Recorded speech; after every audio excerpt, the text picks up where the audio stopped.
ఆంధ్రప్రదేశ్లోని సాంఘిక పునరుజ్జీవనం నుంచి కొన్ని ముఖ్యమైన బిట్స్ చూస్తే,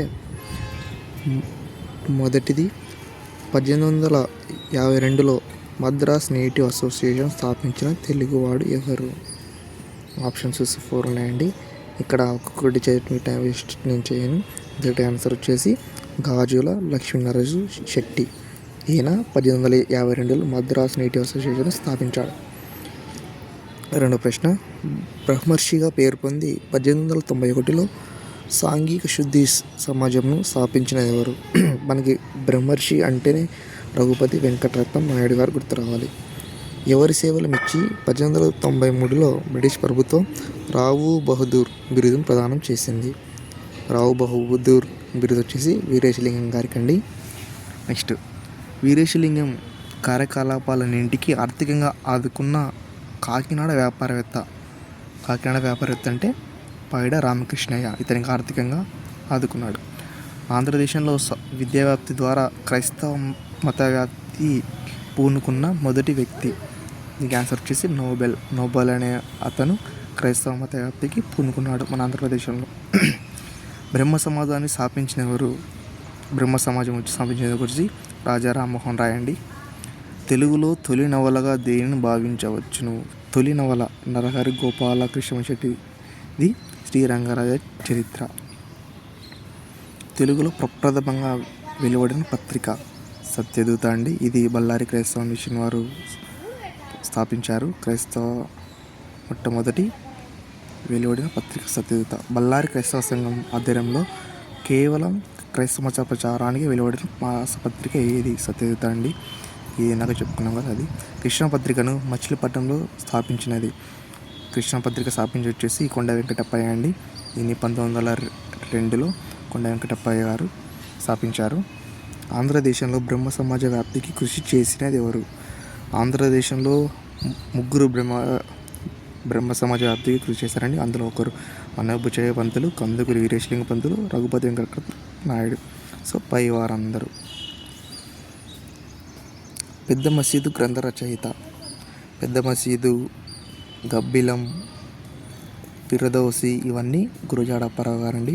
ఆంధ్ర సాహిత్య పరిషత్ పత్రిక స్థాపకులు జయంతి రామయ్య అండి. వీరేశలింగం గారిని దక్షిణ భారత విద్యాసాగరుడు అని స్తుతించేది. ఇది చాలా ముఖ్యమైన ప్రశ్న. వీరేశలింగం గారిని మహదేవ్ గోవిందరెడ్డి గారు దక్షిణ భారత విద్యాసాగరుడు అని స్తుతించారు. ఎందుకు అంటే ఇతని వితంతు పునర్వివాహాన్ని జరిపించినందుకు దక్షిణ భారత విద్యాసాగరుడు అని మహదేవ్ గోవిందరెడ్డి గారు వీరేశలింగం గారికి ఇచ్చారు. వీరేశలింగం గారి బిరుదులు: రావు బహదూర్, గద్య వాగ్మయ బ్రహ్మ, గద్య తిక్కన, పైవన్నీ అండి. వివేకవర్ధిని, హాస్య సంజీవన పత్రికలు హితకర సమాజంలో స్థాపించినది. ఇవన్నీ పత్రికలు వచ్చేసి వీరేశలింగం పంతులు గారి. రఘుపతి వెంకటరత్నం నాయుడు గారి బిరుదులు: రావు బహదూర్, దివాన్ బహదూర్ సర్, బ్రహ్మర్షి, అభినవ సోక్రటీస్. ఇవన్నీ కూడా రఘుపతి వెంకటరత్నం గారి యొక్క బిరుదులు. విజ్ఞాన చంద్రిక గ్రంథ మండలిని 1906లో హైదరాబాద్లో స్థాపించిన వ్యక్తి ఎవరు? కొమర్రాజు వెంకట లక్ష్మణరావు అండి. విజ్ఞాన చంద్రిక గ్రంథ మండలిని 1906లో హైదరాబాద్ స్థాపించారు. అదే కాక ఈయన శ్రీకృష్ణదేవరాయేంద్ర భాషా నిలయం కూడా 1902లో హైదరాబాద్లో కూడా ఏర్పాటు చేశాడు. కైజరే హింద్, రావు సాహెబ్ బిరుదులు ఎవరికి ఉన్నాయండి? గిడుగు రామూర్తికి అండి. కన్యాశుల్కం అంటేనే Gurajada Apparao.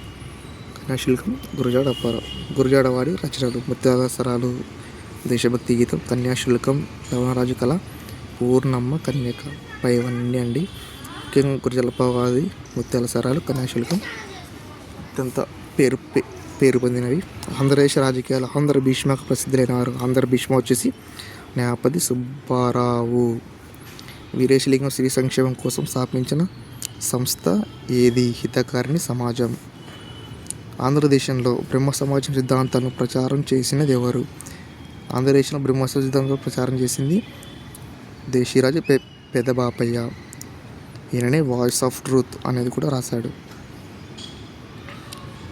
Voice of India వచ్చేసి Dadabhai Naoroji. Voice of truth వచ్చేసి దేశీరాజు పెదబాపయ్య. ఉన్నవ లక్ష్మీనారాయణ గుంటూరులో స్థాపించిన విద్యా సంస్థ పేరు? శారదానికేతన్ అండి. తెలుగులో మొట్టమొదటి నవల. ఇక్కడ మనకు ఒక డౌట్ రావచ్చండి, తెలుగులో మొట్టమొదటి నవల అంటే ఇక్కడ ఆప్షన్స్లో రాజశేఖర చరిత్ర, మాలపల్లి మాధవదాస చరిత్ర, రుక్మాగంధ చరిత్ర. ఇక మనం చెప్పుకున్నట్లు తెలుగులో తొలి నవలగా శ్రీరంగరాజ చరిత్ర. ఆప్షన్స్లో రంగరాజ చరిత్ర అంటే ఫస్ట్ ఇదే చూస్ చేసుకుంటే, ఒకవేళ ఆప్షన్స్లో రంగరాజ చరిత్ర అయినప్పుడు రాజశేఖర చరిత్ర. ఇది చాలా ఇంపార్టెంట్. ఇది వీరేశలింగం గారు రచించినదండి. తెలుగులో మొట్టమొదటి నవల. ఆప్షన్స్లో రంగరాజ చరిత్ర ఉంటే ఫస్ట్ అది సెలెక్ట్ చేసుకోండి. ఒకవేళ అది లేనప్పుడు రాజశేఖర చరిత్ర పిక్లో సెలెక్ట్ చేసుకోండి. ఆంధ్రదేశంలో మొట్టమొదటి సంస్కరణ ఉద్యమాన్ని ప్రారంభించిన ఎవరు? మొట్టమొదటి సంస్కరణ ఉద్యమం ఏనుగుల వీరస్వామి గారండి. రఘుపతి వెంకటరత్న నాయుడు గారు బ్రహ్మ సమాజంలో చేరడానికి ప్రేరణ కలిగించిన వ్యక్తి పండిత్ శివనాథ శాస్త్రి గారు.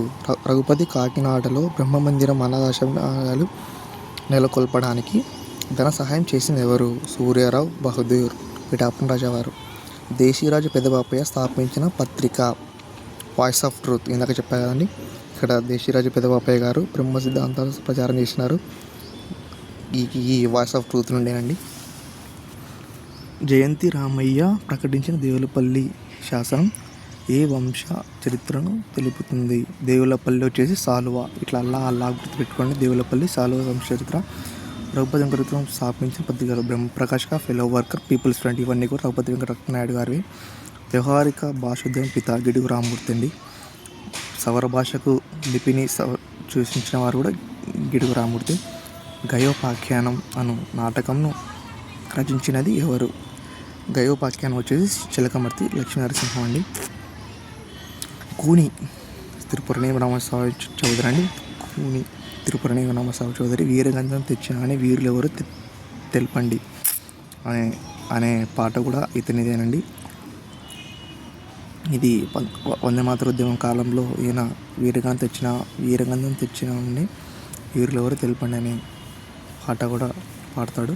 మాలపల్లి ఉన్నవ లక్ష్మీనారాయణ. మాలపల్లి నవల రచయిత ఉన్నవ లక్ష్మీనారాయణ.